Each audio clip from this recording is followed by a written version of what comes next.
ગુજરાતનો આવાજ।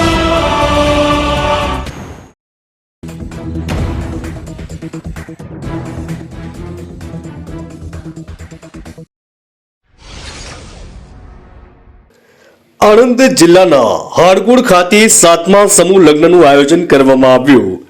આણંદ જિલ્લાના હાડગુડ ગામે SK Muslim education and charitable trust દ્વારા લગ્નોમાં થતા ખોટા ખર્ચને અને કુરિવાજોને રોકવાના નેક આશયથી 7મા સમૂહ લગ્નનું સુંદર આયોજન કરવામાં આવ્યું હતું।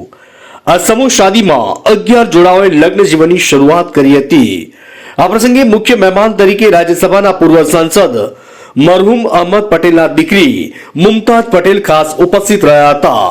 અતિથિ વિશેષ તરીકે પ્રદેશ કોંગ્રેસ સમિતિ લઘુમતીના chairman advocate Wazir Khan Pathan, vice ચેરમેનો નસરુદ્દીન રાઠોડ અને નાસિર ખાન પઠાણ, સૈયદ આશિક હુસૈન, અન્નુ બાપુ ઉપસ્થિત રહ્યા હતા। તેમજ મૌલાના પરવેઝ યમની, આરિફભાઈ, રિપલ, સૈયદ ખલીલ અહેમદ, સૈયદ અમરુલ્લા, મૌલાના અઝરુદ્દીન, અસીમભાઈ ખેડાવાળા, ડોક્ટર સમીર મલિક, ડોક્ટર શોએબ મલિક ઉપસ્થિત રહ્યા હતા। એસકે ગ્રુપના પ્રમુખ મુસ્તાકભાઈ સૈયદ અને ગ્રુપના તમામ સભ્યો તથા હાડગુડની વિવિધ કમિટીઓ આ સભ્યોએ ખૂબ જ સરસ આયોજન કરી સમૂહ લગ્નને સફળ બનાવ્યો હતો। નાપાડથી નઈમ બાબા રાઠોડનો રિપોર્ટ।